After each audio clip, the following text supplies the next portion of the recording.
It was the sound of my insulin pump beeping that first made me realize something was terribly wrong. The sharp, high pitched tone echoed through the quiet of the house, cutting through my foggy morning haze. I wasn't fully awake yet, but the urgency in that beep was enough to jolt me upright.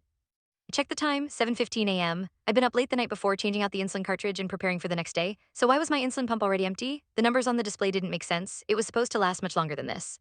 I reached for the fridge without thinking, my heart already pounding. I needed to check my backup supplies, my emergency insulin, the pens, my glucagon, but when I opened the fridge door, my breath caught in my throat. Nothing. It was empty.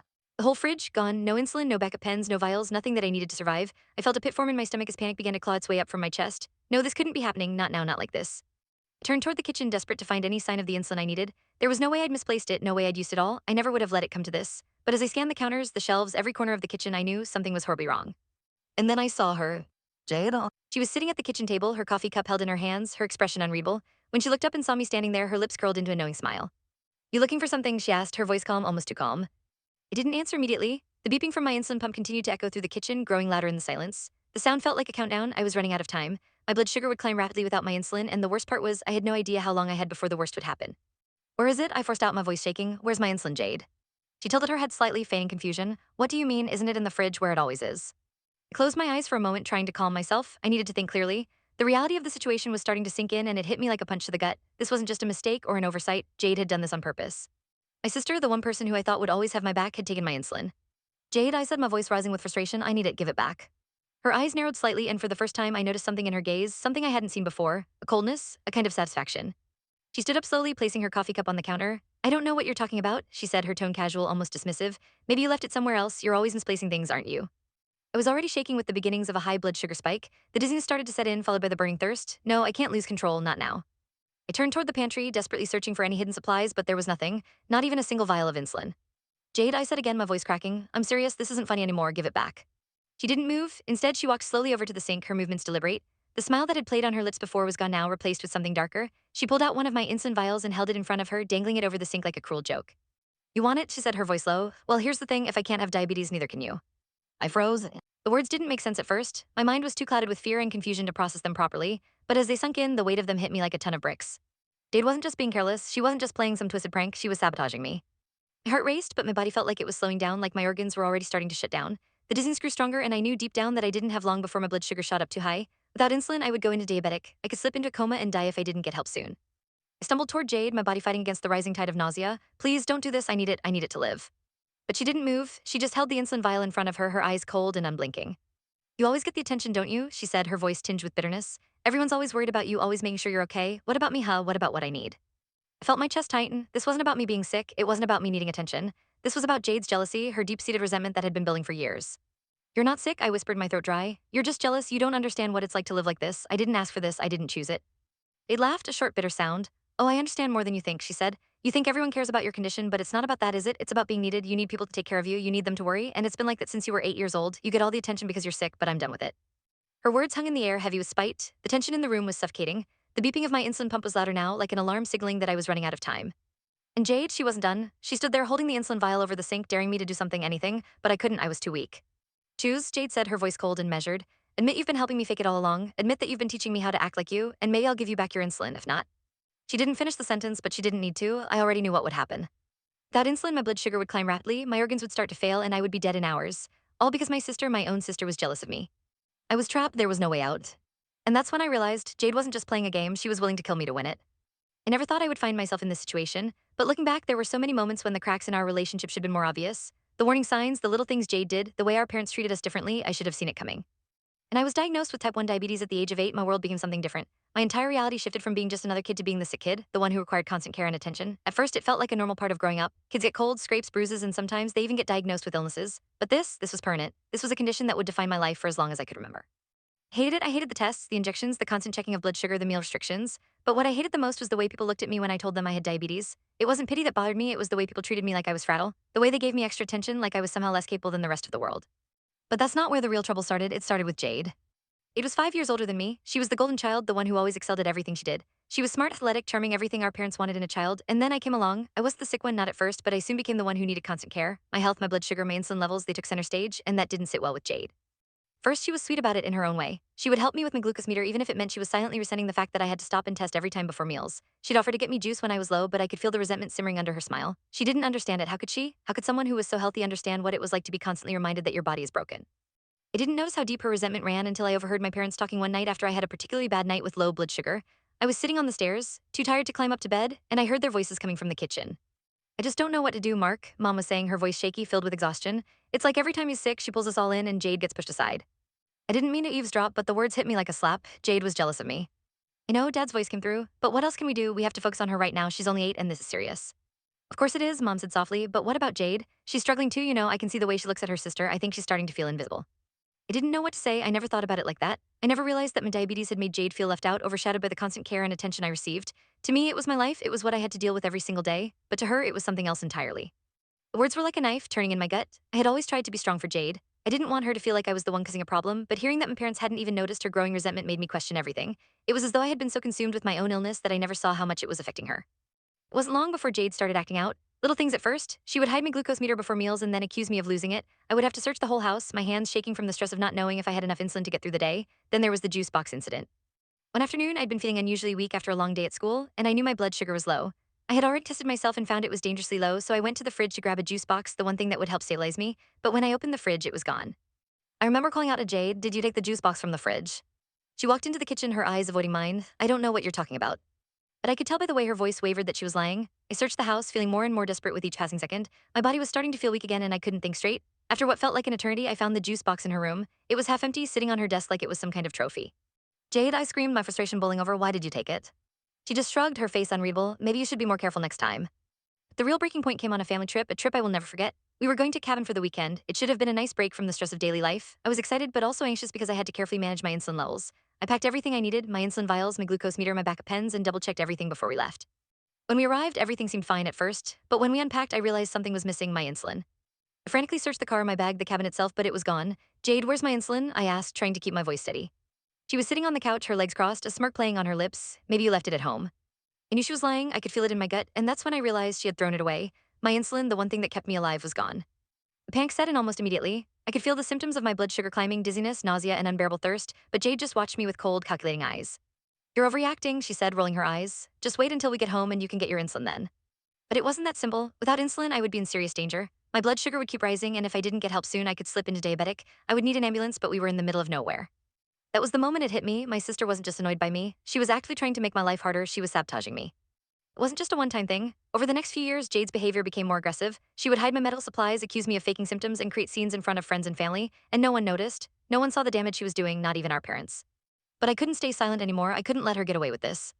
I had always known there was something off about Jade, but that morning, the moment I saw the empty insulin vials in the fridge, the reality of it hit me like a freight train. For years, I had been tiptoeing around her jealousy, trying to maintain the delicate balance of our relationship, but I had never imagined it would come to this. Jade, my sister, the one person who should have been the most supportive, was actively trying to destroy me. Standing in the kitchen, my heart pounded in my chest as the reality set in. The symptoms of my rising blood sugar were already starting to hit me: dizziness, thirst, and that all too familiar stomach churn. My body was on the verge of shutting down, and the one person I needed the most was standing right there, blocking my only chance for survival. "Or is it Jade?" I demanded, my voice cracking. "Where's my insulin?" She didn't even look at me. She just stood there casually sipping her coffee as if she had all the time in the world. Her nonchalance made my skin crawl. I could feel my blood sugar climbing higher by the second, the urgency of the situation growing with every passing moment. "What are you talking about?" she replied, her tone so calm it was almost infuriating. "Maybe you just misplaced it." "Don't play dumb," I shot back, my voice rising in panic. "I checked everywhere. It's gone. You took it." She finally glanced up at me, and for a split second, I saw something flicker in her eyes, something cold, something calculating. A small smile tugged at the corner of her lips, and I immediately knew I was right. She had taken it. She began, her voice low, almost like she was savoring the moment. "If I can't have diabetes, neither can you." Her words hit me like a slap in the face. My mind raced, trying to make sense of what she was saying, but it didn't take long to realize the truth. Jade wasn't just trying to make my life more difficult. No, she was trying to destroy me. I took a step forward, the nausea intensifying as my blood sugar climbed higher. "Jade, please give it back. You don't understand. If I don't get insulin, I could go into a diabetic coma." She looked at me like I was a child, pity written all over her face. "Oh, I understand more than you think," she said, her voice dripping with venom. "I've watched you do this for years. You're always getting attention, always the one who needs help, and it's not fair." The word stung more than I expected. How could she say something like that? How could she completely ignore the fact that I didn't choose to have diabetes? I didn't ask for this condition to define my life, but here I was, struggling to survive, and she was trying to take that from me. "You think I want to be like this?" I asked, my voice shaking with emotion. "I didn't ask for this, Jade. I didn't choose this." Jade's expression didn't change. She just continued to stand there, her eyes cold and calculating. "You're right, you didn't choose it, but you've spent your whole life using it, haven't you? Using your disease to get attention, to make people feel sorry for you? Well, I'm done with it. I'm done with you." The words hung in the air like poison, making it hard to breathe. How had it come to this? How had I missed the signs of her growing resentment? How had I let her manipulate me for so long? I stepped back, feeling the room spin around me. My vision was blurring, and I could feel the beginnings of the sharp headache that always accompanied my blood sugar spikes. I could tell from Jade's smile that she was enjoying this, enjoying my suffering. I'm not giving it back, she said finally, her voice cold, final. I'm not going to let you use this anymore. You always get all the attention, all the care. It's my turn now. I tried to steady myself, clinging to the edge of the kitchen counter as my legs grew weak. I could feel the sweat forming on my forehead, the dryness in my mouth growing worse with every passing second. I had minutes, not hours, to get insulin in my system before things went from bad to worse. Jade, please, I begged, my voice barely a whisper. I can't survive without it. Don't do this. I'm your sister. You can't just let me die. But Jade didn't even flinch. She took a step closer to the sink, holding my insulin vial in front of her like it was a toy. This is what happens when you use your condition to manipulate everyone around you, she said, her voice full of contempt. You've taken everything from me. Now it's time for you to lose it all. I couldn't believe it. Was she really willing to watch me die, to kill me over something as petty as jealousy? I'll tell them you helped me, she said suddenly, as if the thought had just occurred to her. Tell them you've been teaching me how to fake it. Tell them how we've been pretending all along. They'll believe me. They always believe you, but if you don't. Her words trailed off, but the message was clear. She was threatening to destroy everything I had, my life, my family, my reputation, all to get back at me for something I didn't even know I had done. Please, Jade, I whispered again, my throat dry and raw. I don't care about the attention. I don't care about any of that. I just need to survive. Please, I'm begging you. She paused, and for a moment I thought I saw something in her eyes, regret maybe or doubt. But then the moment passed, and she looked at me with the same cold expression as before. I'm done with you, she said. You'll have to learn to survive on your own. The sound of the insulin vial hitting the sink made me flinch. Jade didn't even look at me as she dropped it in. The liquid splashed into the disposal, and I could hear it swirling, disappearing like my life was being flushed down the drain. And then it hit me, I was dying. The dizziness grew worse, my heart racing, my breath shallow. I stumbled back, my knees buckling beneath me. I was so close to losing consciousness, but Jade just stood there watching me with an almost clinical interest, like she was studying me, measuring my decline. Choose, she said softly. Admit everything and I'll give you your insulin, otherwise I'll let you die slowly. I couldn't think anymore. The words were getting harder to form, my brain clouded by the rising tide of high blood sugar. I knew I was running out of time, but Jade was finished. She wasn't going to let me off that easy. Say the words and I'll help you, she repeated, her voice almost a whisper now, or die. The world felt like it was closing in on me. My vision was tunneling, the edges of my sight turning black, and my breath was coming in short, shallow gasps. Every second, every minute that passed without insulin was bringing me closer to the abyss. The weight of Jade's words hung in the air like a suffocating cloud. If I can't have diabetes, neither can you. Could feel my body shutting down, but there was nothing I could do. I couldn't think straight, couldn't form coherent thoughts as the dizziness began to take hold. The thirst, the nausea, everything that came with a dangerous blood sugar spike was intensifying. I knew what was happening. I had been through it before. This was the moment before diabetic set in, and if I didn't get insulin soon, I would slip into a coma. My sister Jade, the one person I trusted the most, was holding the key to my survival, and she was playing games with it. I stood there helpless as she held the insulin vial above the sink like a puppet master, the vial glinting in the light. Choose, she said again, her voice calm, almost too calm, like she was enjoying every second of this power she held over me. Admit everything, or I let you die. Every ounce of strength I had was slipping away, and I couldn't keep up the act anymore. I couldn't lie not to save myself. I couldn't betray everything I was, everything I had worked so hard to become just to please her. But I could feel the panic rising, the sense of time running out. My body was failing, my muscles weak, my heart pounding in my chest. I'm not going to lie, I whispered, my voice shaking, barely able to stay on my feet. I won't say I helped you fake it, I won't. She smiled at that, a cruel, triumphant smile. Well then, she said softly, you've made your choice. With a flick of her wrist, she dropped the vial into the sink. I heard the dull clink as it hit the ceramic, followed by the grinding sound of the disposal coming to life. It was the sound of my survival being flushed away. Couldn't even scream. The realization hit me hard like a punch to the gut. Without that insulin, without that life-saving medication, I was as good as dead. My body was already spiraling out of control. I felt the dizziness take over my mind, my consciousness slipping away like sand through my fingers. Jade, I whispered through clenched teeth, you're killing me. She didn't flinch, she didn't show any emotion. Her eyes were cold and passive, and she simply watched me, almost detached, as if I was nothing more than a problem to be dealt with. You brought this on yourself, she said, her voice was flat, devoid of any compassion. You're always getting what you want. It's about time you learned what it's like to be ignored, to be invisible, to not matter. Words stung more than I could ever admit. She wasn't just angry at me for being sick. She was angry at the world for loving me, for seeing me as the one who needed help. She didn't want my condition to define me anymore. She didn't want it to take the attention away from her. But she couldn't see the truth that my condition wasn't a choice, that I didn't want to be sick. But that didn't matter now, did it? In that moment, as I stood there watching her destroy the very thing that kept me alive, I realized that none of it ever had. She didn't care about me. She didn't care about anything but getting back at the world for not giving her enough. The nausea was becoming unbearable. My mouth felt like it was full of cotton, my limbs weak and unsteady. I could barely stand, my body betraying me with every second that ticked by. I was spiraling, my blood sugar climbing higher and higher. Without insulin, my body would begin to break down, turning against itself.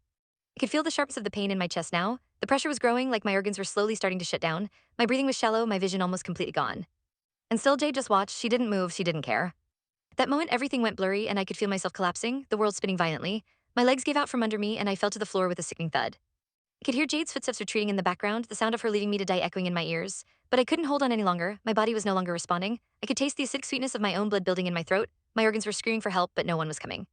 I don't know how long I lay there gasping for air, the pain escalating with every passing second. I was fading in and out, my mind a fog of confusion and panic. The last thing I remember was hearing the doorbell ring, sharp and loud like a distant echo. And then everything went black.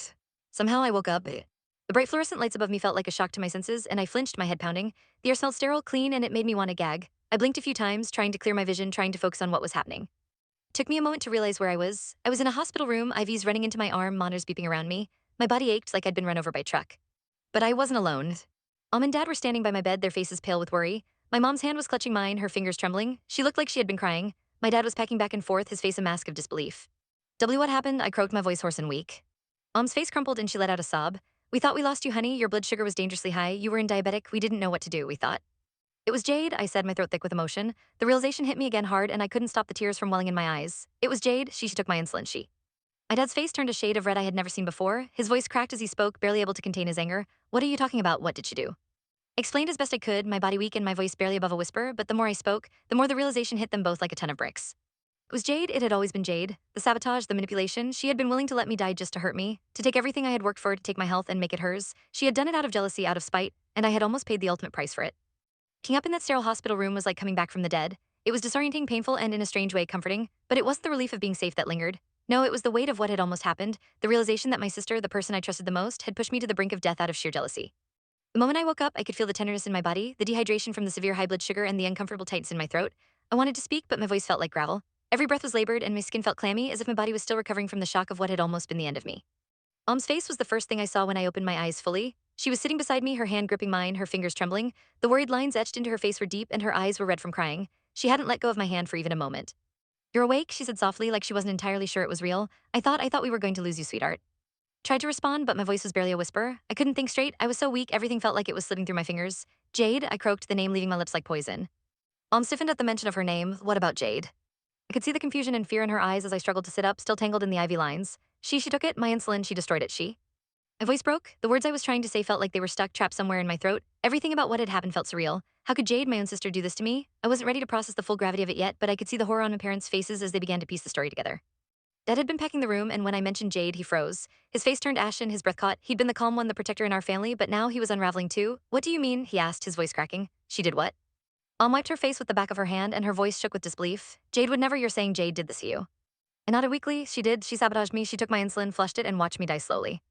The reality of it seemed to hit them both at once, and I could see their faces change as they processed what I was saying. My father ran a hand through his hair, his expression one of disbelief, and Mom just stared at me, her eyes filled with guilt.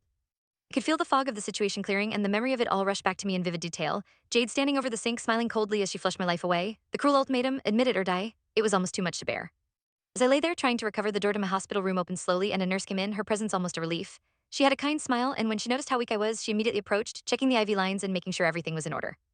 Okay, sweetheart, she said gently, you're going to be okay now. The doctors have been monitoring your blood sugar and you're stable, but we need to run some tests just to make sure everything is all right after the emergency treatment.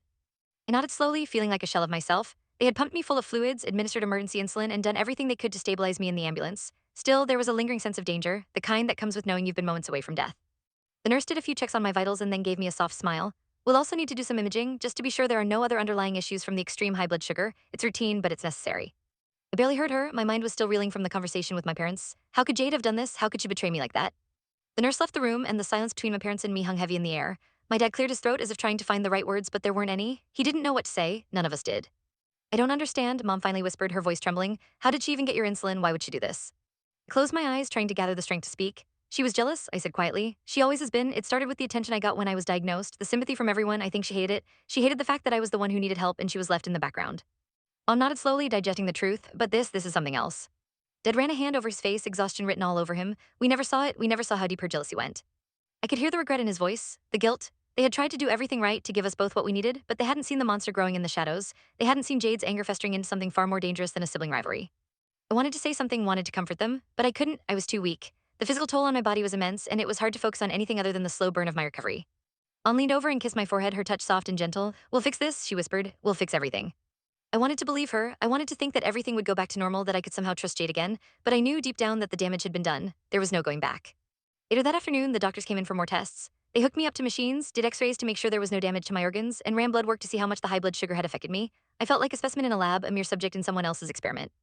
The doctor spoke to me calmly, explaining what had happened. Your body was on the verge of diabetic, he said. If you hadn't been treated when you were, the effects could have been far worse. You were extremely close to slipping into a coma. I nodded, trying to focus on what he was saying. My mind kept drifting back to Jade. How could she do this to me? How could I have missed it for so long? The doctor continued, we've stabilized you, but the emotional and physical toll of this experience will take some time to recover from. Your blood sugar levels are still fluctuating, but with close monitoring and a proper insulin regimen, you'll be okay. But I wasn't sure I would be okay. My mind wasn't just struggling to cope with the physical recovery, it was battling something much deeper, the betrayal of the person who was supposed to have my back, who was supposed to protect me. The sister I thought I knew was gone, replaced by someone I couldn't even recognize.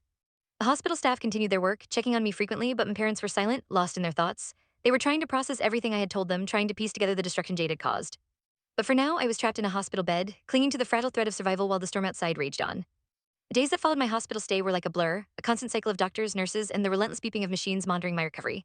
My body was slowly coming back from the brink, but my mind, it was still tangled in the shock of what had happened and the betrayal that had shattered everything I thought I knew about my family.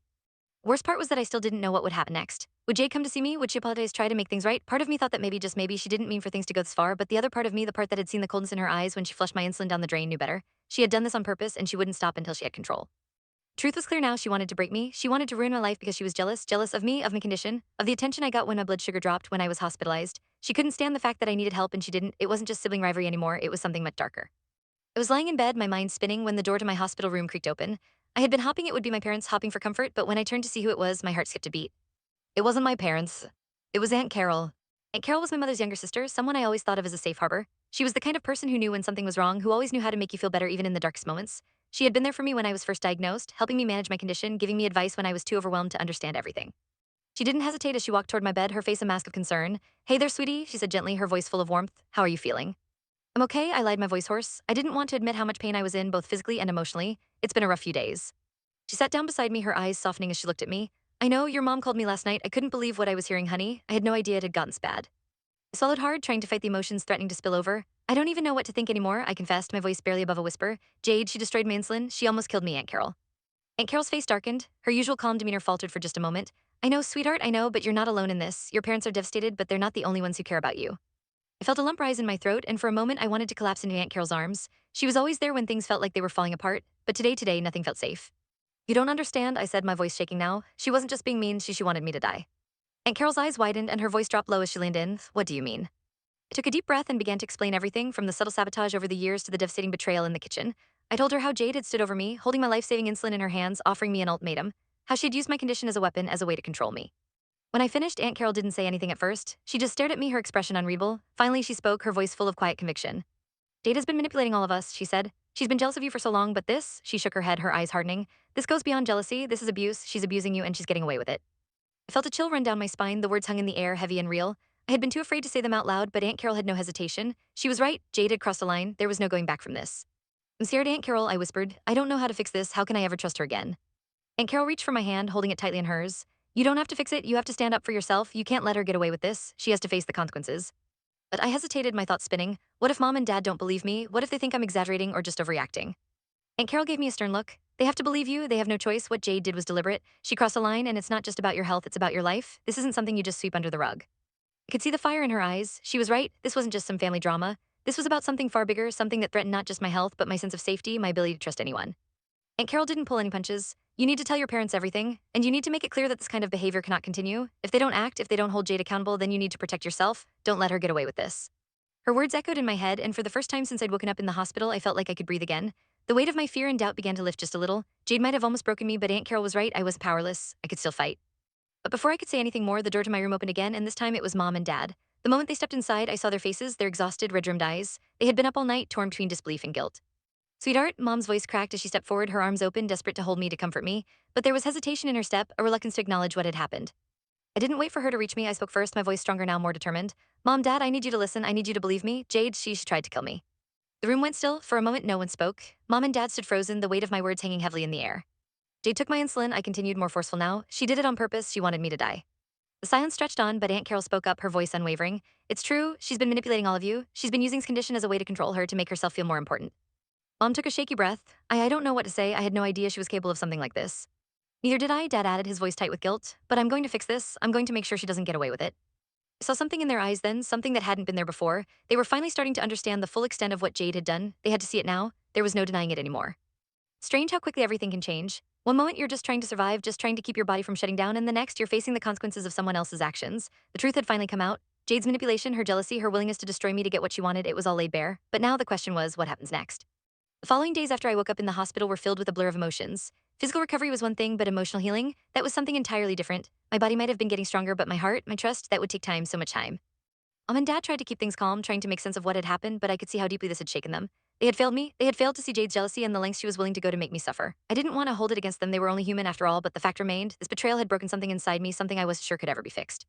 We didn't see Jade immediately after everything came to light. My parents were careful. They told me they needed time to process it, to figure out what to do, and I agreed. I couldn't face her yet. I couldn't look at the person who had been so close to me, who I had trusted, and think of her as a stranger who had tried to kill me. But then came the conversation, the confrontation that I knew was inevitable but that I wasn't prepared for. It was a Sunday afternoon, 2 weeks after my release from the hospital, when my parents finally sat me down. My Aunt Carol was there too, and they'd made sure the conversation was going to happen in a safe, controlled environment. Jade was at the door when they called me into the living room. I could hear her voice, distant, but filled with something that sounded like arrogance. She didn't seem nervous, didn't seem like she was ready to face the consequences of her actions. When I walked into the room, I immediately saw her, standing by the window, arms crossed, staring out at the yard as though she were trying to avoid looking at me. She didn't acknowledge me at first, and I wondered if she was trying to pretend that everything was normal, that none of this had ever happened. I stood at the threshold of the room, my heart beating loud in my ears. My mom was sitting at the couch, Dad next to her, both looking at Jade with a quiet intensity that I couldn't ignore. There was a tense silence as they waited for me to speak, for Jade to acknowledge what had happened. But Jade didn't move, she didn't say anything. She just stared at the window, arms still folded, looking completely unaffected. Then my dad spoke. Jade, look at your sister. She stiffened but didn't turn around. I don't have anything to say to her, she said coldly. You don't have anything to say to her? My mom repeated, her voice breaking. She's your sister Jade. She almost died because of what you did. Don't you care about that? Jade turned then, her face a mask of indifference. I don't care about her. She's always had everything. The attention, the sympathy, it's always been about her. I felt a knot in my chest. There it was again, the jealousy. Her words were sharp and bitter, and they sliced through the room like a knife. I never asked for any of it, Jade, I said, my voice hoarse. I didn't choose to be sick. This isn't something I wanted. I didn't want any of this to happen, but I never wanted to hurt you. I never wanted to take away your place in the family. Her lips curled into a sneer. You've always been the one who needed help, the one who always got attention, and you never even noticed how much I was left behind. No one ever cared about what I needed. Everyone was too busy making sure you were okay. I'm sorry you felt like that, I said, taking a step closer to her, though I felt a burning ache in my chest. But that doesn't excuse what you did. You took something I needed to live. You tried to kill me. Her face darkened, and for a moment I thought she might lash out at me, but instead she shook her head and said, I didn't mean for it to go that far. I just wanted someone to care about me for once. I could see the cracks now, the cracks in her anger, in her walls. She was trying to protect herself with a lie, and I wasn't sure if it was a defense mechanism or if it was the truth, but it didn't matter anymore. The damage had been done. Jade, Dad said, his voice stern, what you did is unforgivable. You've hurt your sister, you've hurt this family, and there's no excuse for it. Ann looked at her, her face a picture of grief and disappointment. We're not sure where to go from here, Jade, she said softly. You've put us all in a position where we don't know who to trust anymore. I felt the weight of her words sink deep into the pit of my stomach. It wasn't just the betrayal of me, it was the entire family that had been fractured by Jade's actions. Everything felt broken, and I didn't know how to pick up the pieces. I don't know how to fix this, Jade said quietly, her voice finally losing its hardness. She was finally showing something that resembled regret, but I wasn't sure if it was real. She had to own up to this, had to understand that what she did had consequences. She had to feel the weight of it.